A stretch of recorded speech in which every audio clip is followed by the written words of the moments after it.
मैं इंद्र को भस्म करके तुम्हें स्वर्ग के सिंहासन पे बिठाऊंगा। दुष्ट भस्मासुर, पार्वती हमारी अर्धांगिनी है और तू हमारा सेवक। वो तुम्हारे माता समान है। इन पर कुदृष्टि डालने का परिणाम जानता है। हम तुम्हें इसी समय भस्म कर देंगे। भस्म करने का काम जब तुम करते थे वो युग गया भस्मधारी।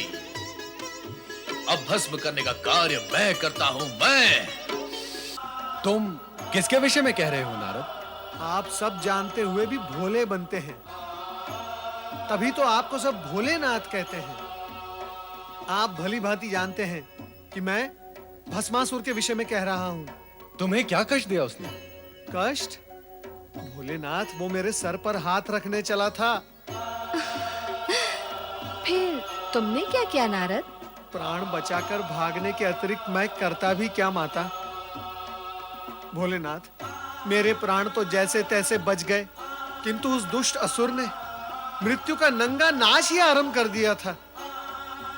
भोलेनाथ, वो दुष्ट असुर निर्दोष प्राणियों को भस्म की ढेरी बनाता जा रहा है। भोलेनाथ, मेरी समझ में नहीं आता भोलेनाथ, आप क्यों दे देते हैं वरदान ऐसे दुष्ट प्राणियों को जिसके वो योग्य ही नहीं होते?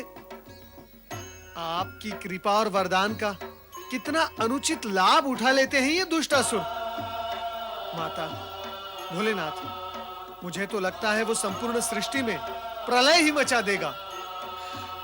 मैंने तो पहले ही कहा था कि ऐसा वरदान पाकर यह असुर उत्पात अवश्य करेगा। इस जगत में ऐसा कौन है जिसने वरदान, अधिकार, पद और सुविधाएं पाकर उत्पात न किया हो? सबके सब आप जैसे कल्याणकारी और भोले भंडारी तो है नहीं भोलेनाथ। पता नहीं क्या स्थिति होगी निर्दोष जन की। चिंता न करो नारद, हम शीघ्र ही इस अनर्थ को रोक देंगे। भस्मासुर, तुरंत उपस्थित हो जाओ।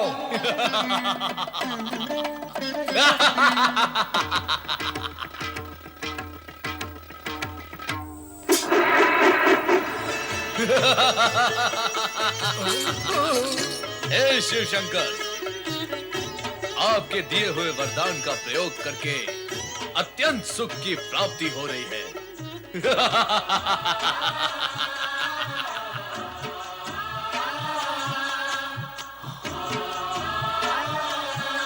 ये सुंदरी कौन है? मुझे इस प्रकार क्रोध से न देखो सुंदरी। क्रोध में तो तुम और भी अधिक सुंदर दिखाई देती हो। मैं ये सोचता था कि मैं अपने शत्रुओं को समाप्त करने के पश्चात जब इस त्रिलोक का सम्राट बन जाऊंगा तो मेरी साम्राज्ञी कौन होगी? परंतु तुम्हें देखने के पश्चात प्रश्न और सोच दोनों ही समाप्त हो गए। आओ, मेरे पास आओ।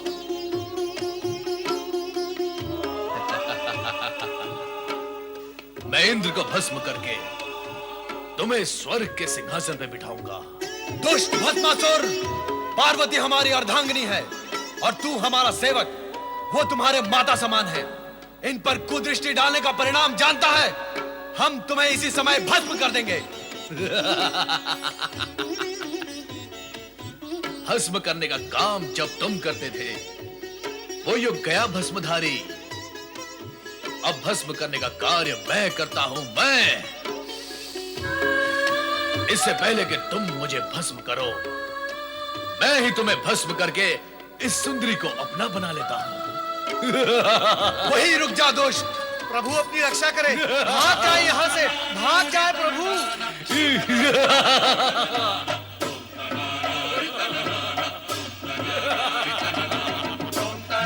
भस्मासुर,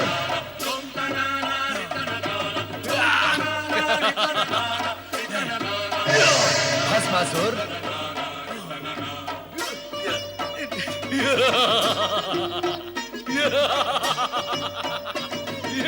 भस्मासुर,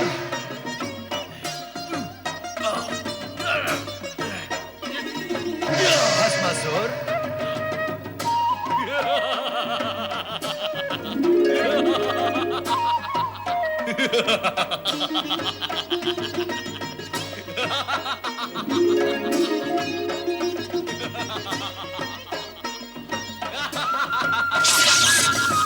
नारायण नारायण। अयोग्य प्राणी को अधिक अधिकार देने का परिणाम सदा दुखदाई होता है। देवेश्वर, आप ही से वरदान पाया है और अब आप ही को भस्म करने पर तुला हुआ है ये दुष्ट प्राणी। नारायण नारायण। अब तो मुझे ही कुछ उपाय करना होगा।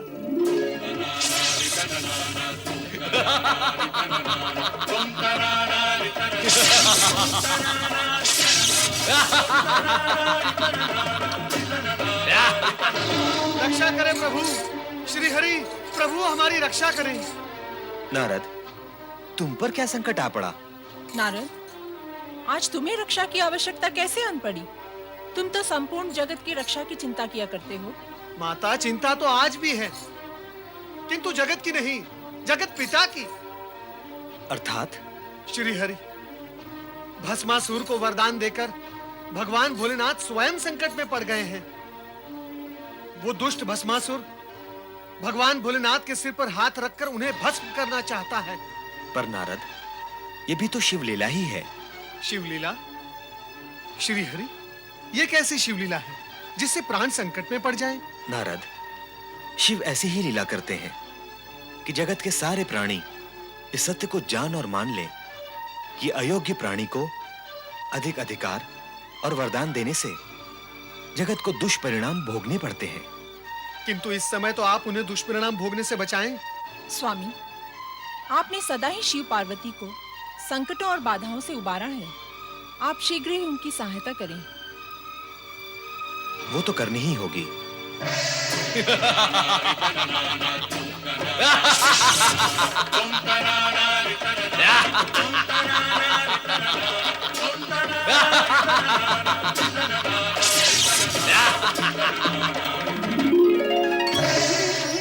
ये सब क्या हो रहा है स्वामी?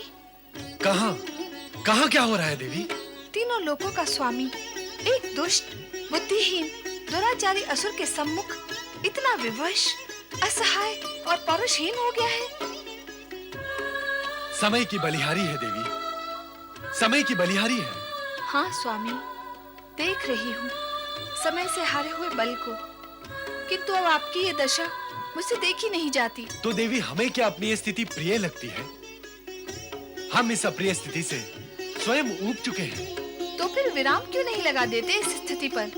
नहीं, हम अभी ऐसा नहीं कर सकते। ना सही, मैं तो कर सकती हूँ। आप मुझे आज्ञा दें, मैं शक्ति रूप धारण कर उस दुष्ट भस्मासुर को एक क्षण में ही समाप्त कर दूंगी। तुम यदि ऐसा कर दोगी तो हमारे वरदान का क्या होगा जो हमने भस्मासुर को दिया है कि उसे कोई भी नहीं मार सकेगा? यदि तुम्हारे हाथों उसका वध हो जाता है तो हमारी वरदान की महिमा भी समाप्त हो जाएगी। ऐसा हो गया तो जगत के प्राणी भविष्य में हम पर और हमारे वरदान की शक्ति व महिमा पर विश्वास ही नहीं करेंगे। स्वामी, आप तो चारों ओर से विवश हैं। तुम चिंता न करो देवी, हमारी विवशता का शीघ्र ही अंत होगा। कोई ना कोई उपाय अवश्य निकल आएगा। अब तुम शीघ्र ही समाधि स्थल चली जाओ, वहां पर तुम सुरक्षित रहोगे।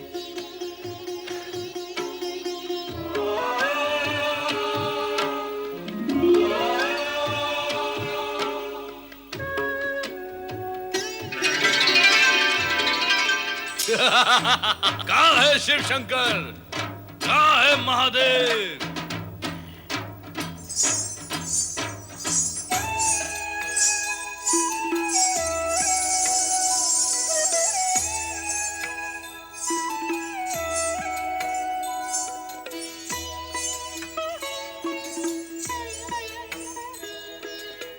इधर देखो वरदायिनी भस्मासुर।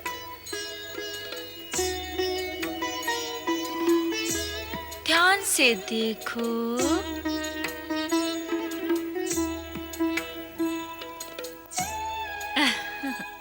अंतर्दृष्टि से देखोगे तो मैं तुम्हें पार्वती से अधिक सुंदर दिखाई दूंगी। त्रिभुवन मोहिनी हूँ।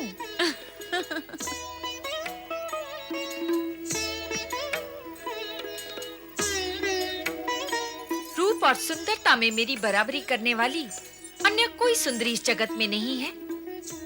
मुझे अपनी महारानी बनाकर जगत का सर्वोत्तम सुख भोगो भस्मासुर।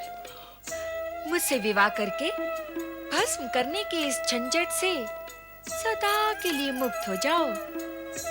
तुम तो अनुपम सुंदरी हो।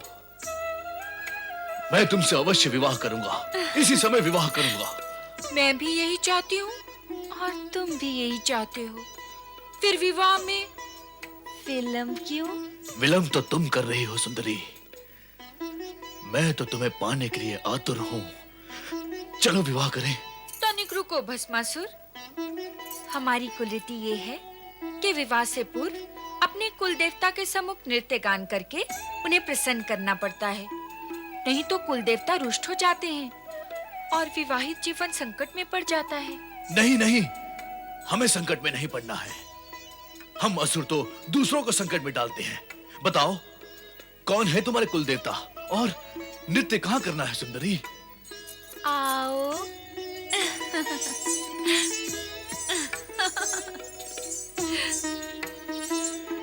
ये वट वृक्ष ही हमारे कुल देवता हैं।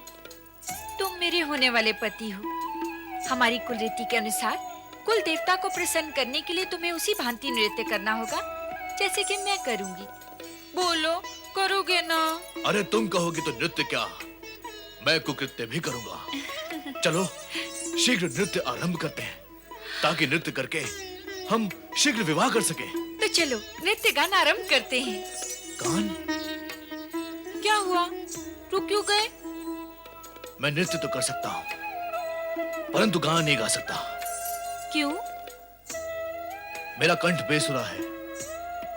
यदि मैंने बेसुरा गीत गाया तो मेरे जाति वाले असुर ये समझकर यहाँ पर आ जाएंगे कि मैं उन्हें पुकार रहा हूँ। नहीं, मैं गाना नहीं गा सकता। अभी अभी तो कह रहे थे कि कुकृत्य भी कर सकते हो। कुकृत्य करना तो हमारा कुल धर्म है सुंदरी, परंतु मैं गीत नहीं गा सकता। तो ठीक है, तुम केवल नृत्य करना, किंतु उसी भांति जैसे कि मैं करूं। वैसा ही करूंगा। चलो शीघ्र नृत्य आरंभ करते हैं ताकि हम शीघ्र विवाह कर सकें।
आदिदेव प्रणाम। श्री हरि विष्णु, आपने हमारी भूल का परिमार्जन कर दिया। भूल? कैसी भूल महेश्वर? यदि आप भूल करने लगेंगे तो साधारण प्राणी की क्या गति होगी? और वैसे भी मैंने तो आप ही की इच्छा अनुसार अपने कर्तव्य का पालन ही किया है। श्री हरि, आपने तो अपने कर्तव्य का पालन किया है, पर अब तो भोलेनाथ को भी अपना कर्तव्य करना चाहिए। मेरा कर्तव्य क्या है देवी पार्वती? भविष्य में किसी को भी वरदान देने पर प्रतिबंध लगाना। समाप्त कर दें अब वरदान देने की परंपरा। यह कार्य अब ब्रह्मदेव व श्रीहरि विष्णु को सौंप दें। नारायण नारायण। माता जो दे वो देवता, और देवता देने का कार्य कैसे समाप्त कर सकते हैं? भगवान भोलेनाथ ना परंपरा त्यागेंगे, ना अपना उदार स्वभाव। वो तो भोले भंडारी हैं। अर्थात फिर से कोई को पात्र निर्दोष जन पर अत्याचार करने आएगा? नहीं नहीं माता, अब भगवान भोलेनाथ केवल सुपात्र को ही वरदान देंगे। सच्चे भक्तों को हानि भी तो नहीं होनी चाहिए। निश्चिंत रहो देवी पार्वती, अब तुम्हें कुछ कहने का अवसर नहीं मिलेगा। अब हम वरदान देने से पूर्व पात्र की परीक्षा लिया करेंगे। देवादिदेव महादेव की जय! पालन करता श्री हरि विष्णु की जय! भगवान भोलेनाथ की जय! शिव शंकर का जय घोष कैलाश में गूंज उठा। शिव शंकर सदा ही अनेक लीलाएं करते आए हैं और भस्मासुर के साथ खेला गया खेल भी उनकी लीला का ही एक अंग था। महेश्वर शिव भक्त जनों को प्रसन्न करने के लिए उनके आवाहन पर सदा ही तत्पर रहते हैं। इसीलिए तो उनका नाम भोलेनाथ है। इन्हीं भोलेनाथ का नाम स्मरण करने से जन जन का कल्याण होता है। और आज गिरनार की तलहटी में भक्त जन तन मन से भगवान भोलेनाथ को पुकार रहे हैं।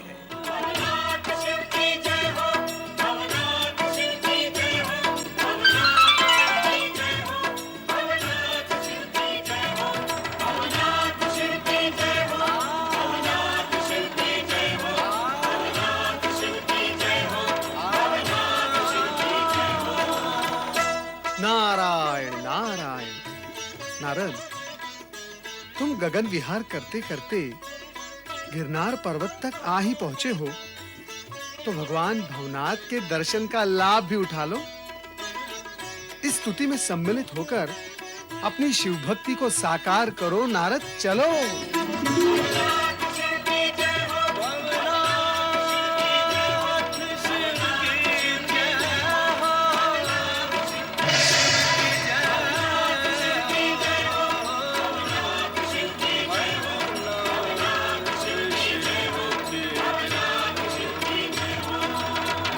नारायण नारायण। देव ऋषि नारद की जय! देव ऋषि नारद की जय! देव ऋषि नारद की जय! ऋषिवर उठे आप मेरे चरण स्पर्श करके मुझे पाप का भागी न बनाएं। देव ऋषि नारद, हमारे सौभाग्य से जब आप यहाँ प्रकट हो ही गए हैं, तो कृपा कर भगवान भवनाथ की कथा सुनाएं।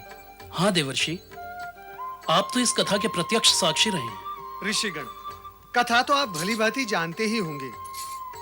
यहाँ रेवताचल गिरनार पर तो भगवान भोलेनाथ, परमपिता ब्रह्मा जी और श्रीहरि विष्णु के साथ सभी देवगण अंश रूप में विराजित हैं। ये सत्य तो हम भी जानते हैं देवर्षि, कि उनके यहाँ पधारने की कथा भगवान भवनाथ की कथा से जुड़ी हुई है, किंतु हम आपके श्रीमुख से मूल कथा सुनना चाहते हैं। ऋषिगण, मैं स्वयं इस कथा का एक पात्र रहा हूँ। ऐसे में मेरे ही मुख से ये कथा सुनने में आपको पूर्ण आनंद नहीं प्राप्त होगा। उत्तम यही होगा कि कथा का पूर्ण आनंद लेने के लिए आप शौनक ऋषि के आश्रम में जाएं। आप इस कथा के पात्र रहे हैं, ये तो और भी सुखद है। कथा का प्रत्येक प्रसंग विस्तार पूर्वक सुनने को मिलेगा। देवऋषि, कृपया हमारा अनुरोध न टालें। हाँ देवर्षि, आपके श्रीमुख से कथा सुनने का आनंद अपूर्व होगा। नारायण नारायण। यदि आपकी यही इच्छा है तो मुझे कथा तो सुनानी ही होगी। आप यहाँ पधारें देवऋषि।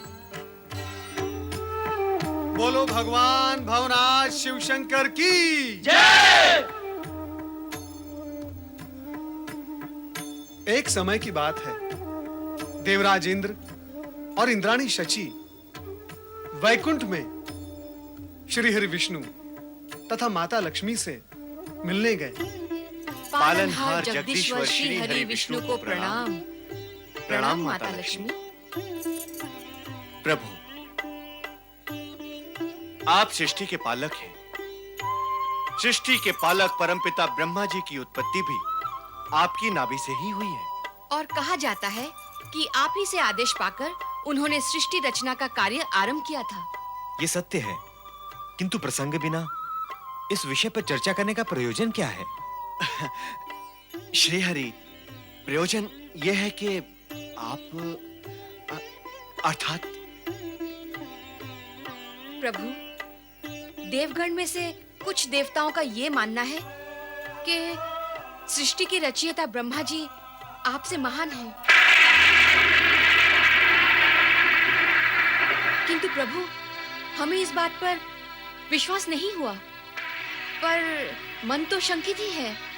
और इसी शंका और प्रश्न के समाधान के लिए हम आपकी सेवा में यहाँ उपस्थित हुए हैं। श्री हरि, परमपिता ब्रह्मा जी को महान मानने के मूल में कारण क्या है? मान्यता भावना पर आधारित होती है देवराज। जिसके मन में जिसके प्रति जैसा भाव होता है वही स्थायी बनकर मान्यता का रूप धारण कर लेता है। यदि कुछ देवता ऐसा मानते हैं तो इसमें किसे आपत्ति अथवा हानि है, उन्हें मानते रहने दो। किंतु प्रभु, देवी लक्ष्मी, उत्तेजित होने की आवश्यकता नहीं है। किसी के द्वारा किसी को छोटा बड़ा अथवा महान व लघु मान लेने मात्र से कोई छोटा बड़ा नहीं हो जाता। मान्यता के पीछे भाव और भाव के नीचे सत्यता भी तो होती है। इस समय मैं आपके तर्क मानने की स्थिति में नहीं हूँ प्रभु। तो फिर तुम्हारी स्थिति क्या मानने की है देवी? यही कि ब्रह्मा जी आपसे अधिक महान नहीं है। तुम जो मानती हो वो सब मान ले, ये आवश्यक तो नहीं देवी। सत्य को तो सभी मानेंगे ना प्रभु। देवी शची, तुम उन देवताओं के नाम बताओ जो इस प्रकार का मिथ्या भ्रम फैला रहे हैं।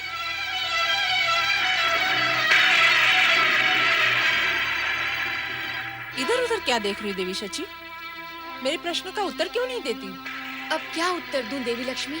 जो है वही दें।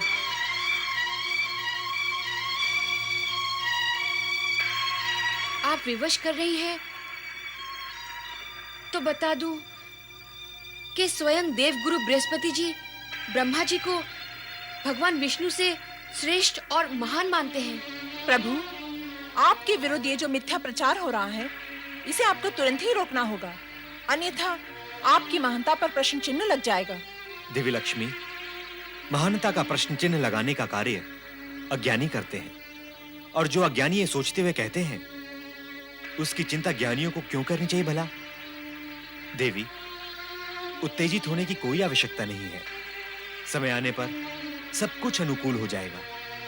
संभव है ऐसा प्रचार होने से किसी का हित हो। मुझे आपके आश्वासन से संतोष नहीं हुआ है प्रभु। यदि इस दिशा में आप सक्रिय नहीं हुए तो स्वयं मुझे ही कुछ करना होगा।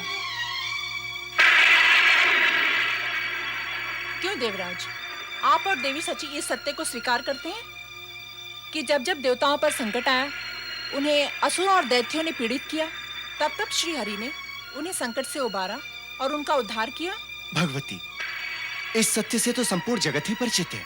और इसी सत्य से जुड़ा हुआ दूसरा सत्य ये भी है कि ब्रह्मा जी ने सदा आपके शत्रुओं अर्थात असुरों का पक्ष लिया है। उन्हें इच्छित वरदान देकर बलवान बनाया है। उन्हें शक्तिशाली बनाकर देवताओं के लिए समस्याएं, संकट और विपदाएं खड़ी की है।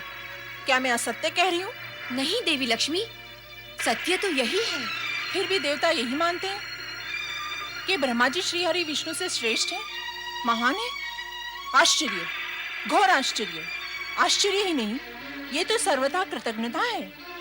जो हित करे उसे महान न मानकर जो अहित करे उसे महान मानने वालों की बुद्धि पर दया प्रकट करने के अतिरिक्त किया ही क्या जा सकता है?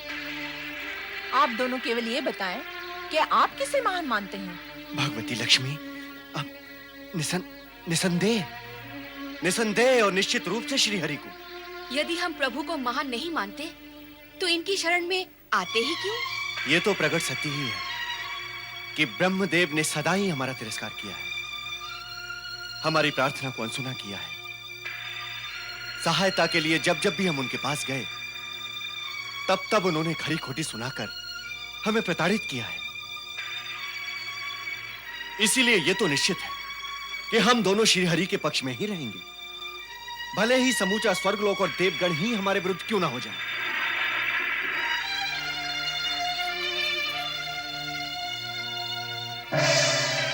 प्रभु, मैं इसी समय ब्रह्मलोक जाकर ब्रह्मदेव से इस प्रश्न का उत्तर पूछूंगी। किस प्रश्न का उत्तर देवी? यही कि आप दोनों में महान कौन है? उनसे ऐसा कटु प्रश्न करने का कारण? विवाद उठा है तो उसका समाधान भी होना चाहिए। किंतु विवाद ब्रह्मा जी ने तो नहीं उठाया, उन्हें तो संभवतः इसके विषय में कुछ ज्ञात भी ना हो। देवी, आप इस व्यापक सत्य को क्यों भूल गईं कि विवाद उठाने वाले अत्यंत ही निम्न कोटि के स्वार्थी एवं तुच्छ प्रवृत्ति के प्राणी होते हैं, जो अपनी स्वार्थ पूर्ति के लिए विवादों को जन्म देते हैं। जिनके विषय में विवाद उठता है वो तो प्राय इस विषय से अनभिज्ञ होते हैं। देवी, ऐसे समय में आपका ब्रह्मा जी के पास जाना और उनसे प्रश्न करना उचित नहीं होगा। अभी आपने जो कहा, इसके विरुद्ध तो मैं आचरण नहीं कर सकती। इसी में सबका हित है। देवी, गुरु बृहस्पति के विचार ब्रह्मा जी तक पहुंचने दें, उसके बाद ही हम लोग विचार करेंगे। ब्रह्मदेव, सप्तऋषियों की उत्पत्ति आपसे हुई है और मैं भी उन सप्तऋषियों में से एक ऋषि अंगीरा का पुत्र हूं। इस प्रकार आप मेरे पितामह हुए। आपका पौत्र होने के नाते आपके विरुद्ध कुछ भी सुनना मेरे लिए असहनीय है। बृहस्पति, तुम हमारे पौत्र हो, इसको तो सारा जगत जानता है, किंतु हमारे विरुद्ध किसने क्या कहा और तुमने क्या सुना, वो तो हम भी नहीं जानते। अतः हम जो जानते हैं उसकी चर्चा न करके वो सत्य प्रकट करो जो हम नहीं जानते। परमपिता, देवराज इंद्र और देवी शची श्री हरि विष्णु को आपसे अधिक श्रेष्ठ और महान मानते हैं। माने, अवश्य माने, किंतु उनके ऐसा मानने से स्थिति हमारे विरुद्ध और तुम्हारे लिए असहनीय कैसे बनती है, यह हम नहीं समझ पा रहे हैं। किंतु मैं समझ रही हूँ। तुम बृहस्पति को बोलने दो। देवी, परमपिता, श्री हरि विष्णु को आपसे श्रेष्ठ और महान मानने का क्या यह अर्थ नहीं हुआ कि आपका स्तर, पद, प्रतिष्ठा उनसे नीचे है, कम है, तुच्छ है?